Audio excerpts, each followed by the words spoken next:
So there are some sentences here. There is an 80% chance India will win the match. Okay, now this chance we will see against which country India is playing. If India is playing against Bangladesh, we can say there is a 90% chance India will win. If India is playing against Australia, we say there is a 60% chance India will win. Now, how do we say this? Because we have taken into account all the matches played between India and Australia. And we have seen from what we have observed that India has won how many matches, Australia has won how many matches, current strength of the Indian team and the Australian team, and we make a rough approximation. Yes, the approximation, because we are not into mathematics, but if you want to calculate, then you can calculate the probability also, but that will be in the higher standards. So we say India has a 80% chance of winning the match, means the odds lie in the favor of India, but it is not 100% that India will win the match. There can be rain and the Duckworth-Lewis method, and in that method India might lose, but the chances of India losing are very low. The next statement, most probably it will rain today.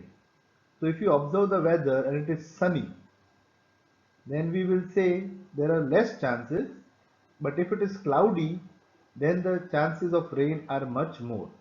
So it depends on the condition, but we just use the statement most probably it will rain today. The third one, I doubt that people will obey the lockdown rules. Now the lockdown rules were given and people had to follow them, but still there is not a certainty that all people will follow them. Yes, if everything was with certainty, there would have been no crimes in society. People would follow all the rules. But the characters of people, the basic nature of people, some people is to break the rules. So there is always a doubt. Now in the above statements, the word chance, most probably, doubt involve an element of uncertainty. So what is uncertainty? You are not sure. Things can happen or things might not happen. Sometimes there is a greater chance for the thing to happen, but still there is no surety that the thing might happen. So the uncertainty can be measured numerically by means of probability. So, for example, if I give some homework today, yes, then the children will do the homework, but there is not 100% surety. This present video I will upload for all to see, but because of some weather conditions, there might be no network or there might not be electricity and you may not be able to see the video. So when I put the video every day, I expect every child to see it, but there are chances that almost all may not see it. So this uncertainty can be measured numerically by means of probability. Now if you want to get an accurate result or you want an accurate reading of probability, you will have to take all the factors into consideration. As the number of factors will keep on increasing, the probability or the accuracy and probability might decrease.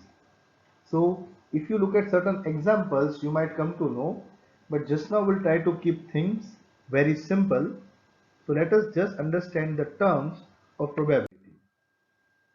So what is probability? Probability is the study of the chances of events happening. Yes? So one example I can give you, that since March 22nd the lockdown started, it was going to end after 15 days. It went on and on and on.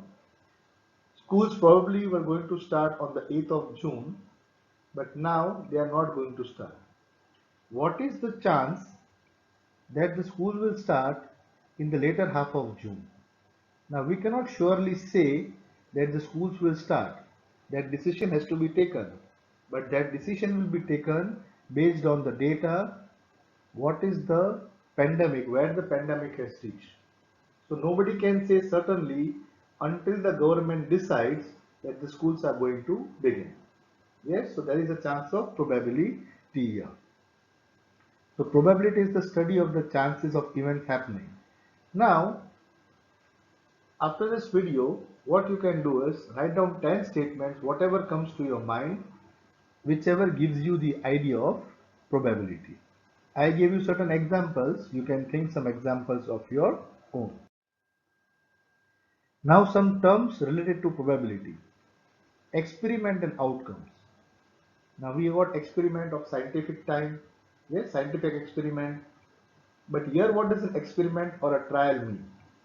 An operation which can produce some well-defined outcomes is called an experiment or a trial. Okay?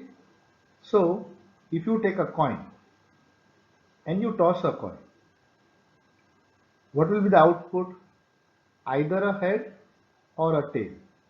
So, given the example, if a coin is tossed 20 times, then each toss is called an experiment or a trial. Yes? So, you are tossing the coin 20 times, but your experiment is tossing the coin each time. When you toss a coin, you might get a head or a tail. The head and tail are called outcomes. So I have put one more example here. If you roll a dice, it is also called a die. If you roll a die, then what are the numbers on the die? 1, 2, 3, 4, 5, 6. So when we play a game like Ludo, we roll the die. So whatever number is on the top surface is considered to be the outcome. So the possible outcome is 1 or 2 or 3 or 4 or 5 or 6. So when you toss a coin, there are only two possible outcomes, either a head or a tail. And when you roll a dice, there are six possible outcomes, either 1 or 2, 3, 4, 5 or 6. So these are the outcomes. But what was the experiment? Tossing a coin is an experiment. Rolling a dice is an experiment. So there is experiment and there are outcomes. Okay. Now, in experiment we have random experiment. An experiment when repeated under identical conditions do not produce the same outcome every time, but produces one of the several possible outcomes is known as a random experiment. What does it mean? Again, the example of tossing a coin. When you toss a coin, you know the output will be either a head or a tail, but you don't know whether it will be a head or a tail. You cannot say for sure. You can only guess. It will either be a head or a tail. So suppose when you are playing a cricket match between two teams, one captain calls head. So why does he call head? He might think there is more chance of getting a head, or he might call a tail.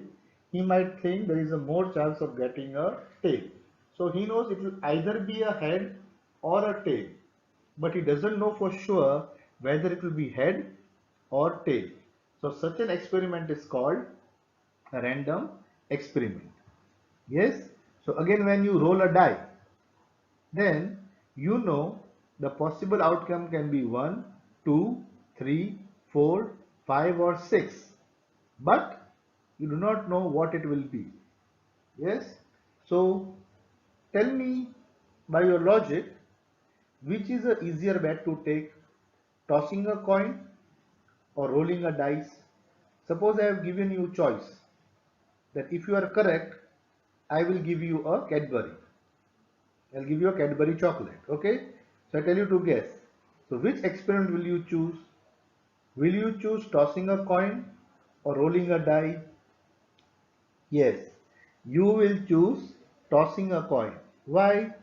In tossing a coin, there are only two outcomes, head or tail. So you can be right in 50%. There is 50% chance that you are right because there is head and tail. There are two possible outcomes and you have chosen one.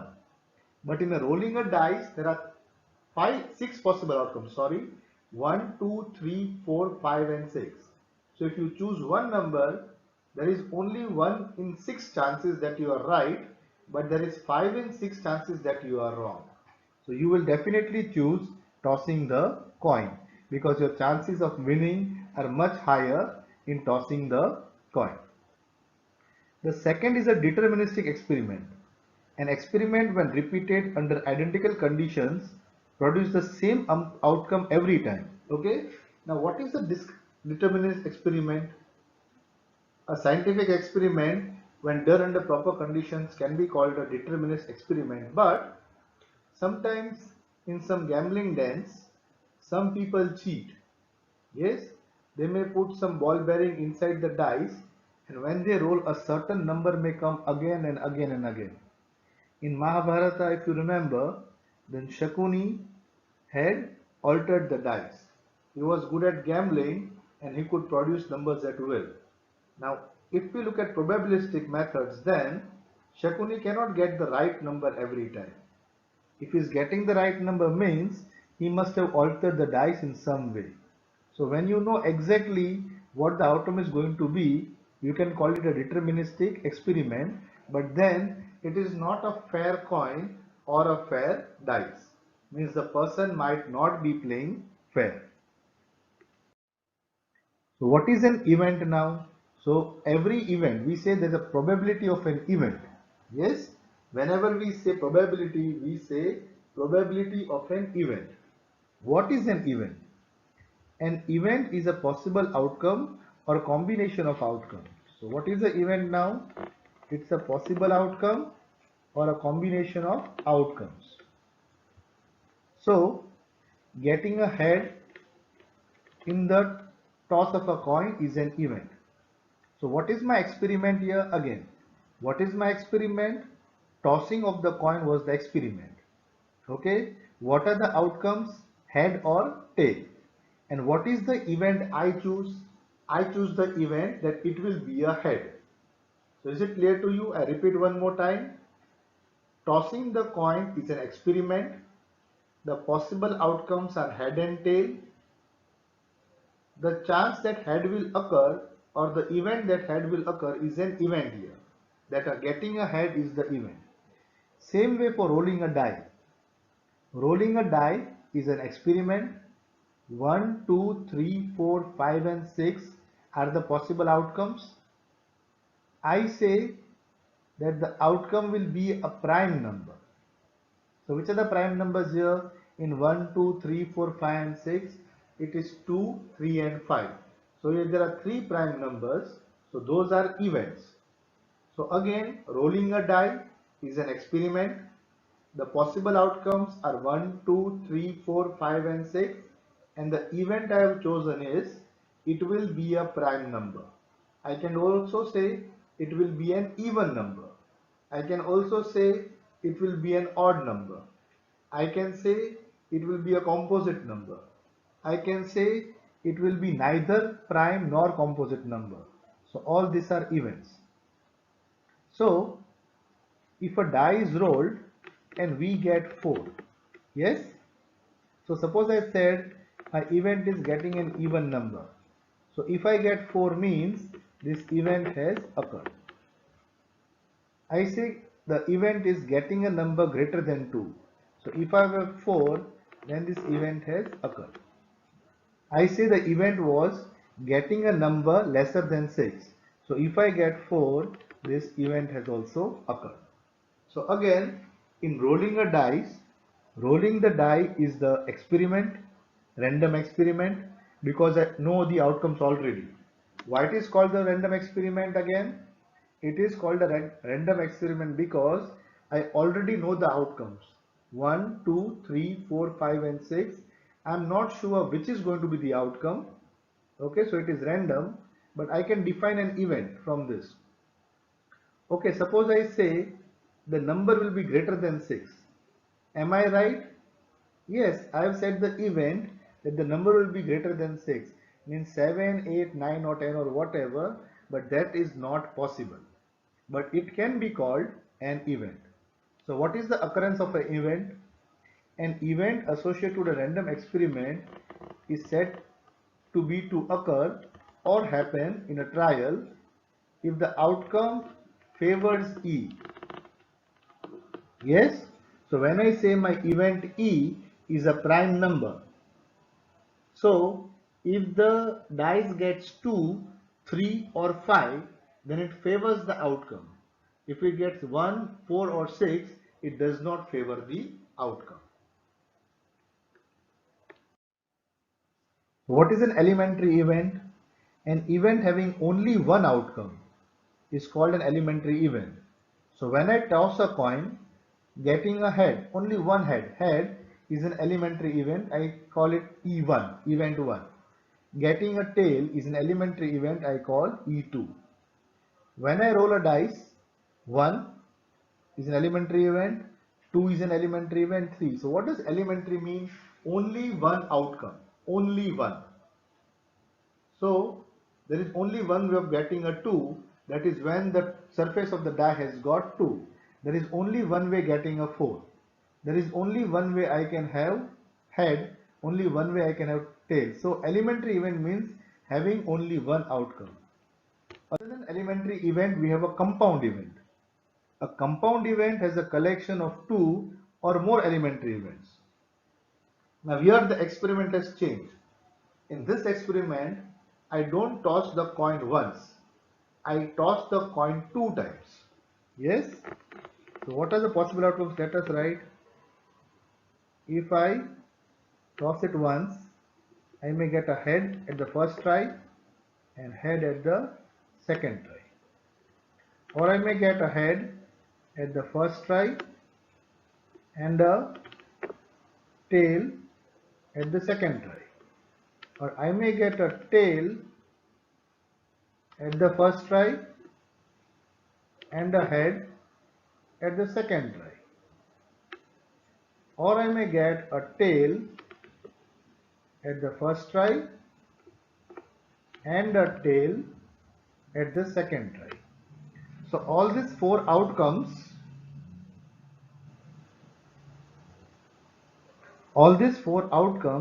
are compound events. How do you know compound? Because this is got two elements, head and head.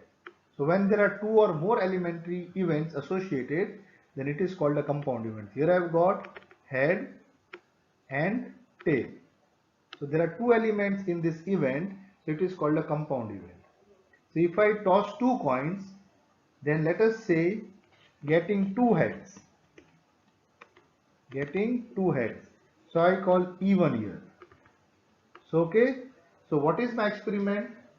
Tossing a coin two times. What are the possible outcomes? Head and head, head and tail and head, or tail and tail. I already know. But which one will occur, that I don't know. So let us say my event is that two heads occur. Okay, two heads occur. Here I have said one head and one tail. So it can be done in two ways.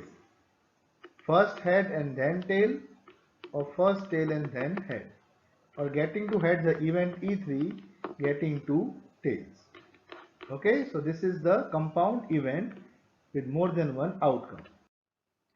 Now probability as an experimental approach. Now what is the experimental approach mean?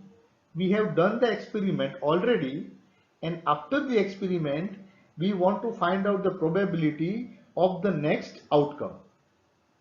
Okay, so the probability of an event is number of trials in which event he has occurred upon total number of trials. See the example below. I have a coin, I tossed it 1,000 times. Okay, E1 was head, the event 1 was head, which occurred 525 times, and event 2 was tail, which occurred 475 times. So out of 1,000, 520 times was heads, 475 times was tails. So now, if I toss the coin again 1001th time, there is a chance. What is the chance? How I calculated? That because I tossed 1,000 times, 520 times I got head, so the chance of getting a head now is 525 upon 1000 or 0.525, and chance of getting a tail is 0.475. So you can see getting a head probability is greater than getting a tail. Can you see that? So if you are asked to choose for your team? What will you choose, head or tail? Obviously, if you know the same coin is going to be used for the toss, you will choose head because the chances of head are more than the chances of the tail. But if I change the coin, then there is no experimental approach here. So what is an what is an experimental approach? When the experiment has occurred and based on the data which you collected, you find the probability is called a experimental approach. But suppose I have done an experiment. I show you the coin for the first time, then there is no way you can find out which is more likely to occur. So you will just guess either a head or a tail. So remember, in the experimental approach, we have done an experiment. Now, why the experiment is important here? Even if you take all the coins, say 1 rupee coins or 2 rupee coins, whatever, of the same make of the same year, but sometimes there are manufacturing defects, so all the coins are not the same. So when you toss, say 6 coins 1000 times, the number of heads and tails will be differing for each of them. Okay, so in one such particular coin, when it was tossed 1000 times, head came 525 times and tail came 475 times. So based on that, you calculate the probability. Why you did that? So next time somebody tells you to choose in this same coin, then you could choose head over tails because the chances of heads are more. So this is how we calculate probability in an experimental approach.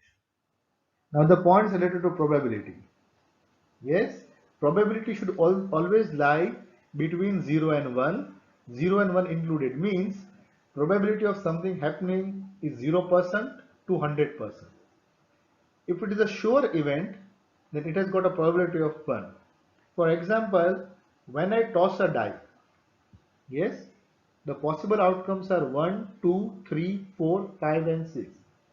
If I say the event is a natural number less than 7, then all of them 1, 2, 3, 4, 5 and 6, all of them are natural numbers less than 7, so that will definitely occur. The event which I said, what is the event I said? Okay, again, what is the experiment here? Rolling a die. What are the outcomes? 1, 2, 3, 4, 5 and 6, right? What is my event? Natural number less than 7 means when I roll the die, whether I get 1, 2, 3, 4, 5 or 6, it is a natural number less than 7, so this is a sure event. What is an impossible event? If I say on rolling a die, the event is a number, natural number more than 6. So more than 6 is not possible. So the probability is 0. Okay. There's a mistake here. I should have put here 0. It is not 1. The probability is 0 here. It is to be a 0. Then it is an impossible event. And secondly, it says the sum of all probabilities of the experiment should remain 1. Means if you saw in the last experiment, when I toss the coin 10 times, if the chance of head occurring is 4 times, so the probability is 4 upon 10. So if 4 times head is occurring, then how many times head is not occurring? And out of 10 times, 6 times the head is not occurring. So if out of 10 times 4 is head, then 6 times it is not head. The probability is 6 upon 10. If you add them both, you get 10 upon 10. And what is 10 upon 10? 10 upon 10 is 1. So in an experiment where there are only two outcomes, the probability of the event occurring plus the event not occurring is equal to 1. So I hope you have followed till here. Now let us take one example and understand further. So example 1, two coins are tossed simultaneously. So the two coins both are tossed together 300 times. What is found? What is the experiment we found? Two heads occurred 135 times. One head occurred 111 times. So one head is what? We did the head tail or tail head. And no head appeared 54 times. So we have done the experiment, we got the outcome. Now we have to find what is the chance, what is the probability of getting two heads? So two heads was how much? 135 upon 300. So now the chance of getting two heads is 0.45. Getting one head was 111 upon 300, that is 0.37. And getting no head was 54 upon 0.48. You can say this is the probability based on the experiment, right? So now if I give you a chance that choose an event, and if your event is correct, I will give you a Cadbury. What will you choose? You will choose two heads because the probability is higher, 0.45. But the addition of this two is 0.55, means the chance of you being wrong is how much? 0.55. How did you get this? Did you follow? There are three outcomes here.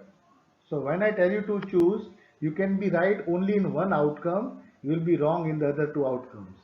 But note here, in this experiment, P of E1, that is 0.45, plus P of E2 0.37, plus P of E3 0.18 will give you 1.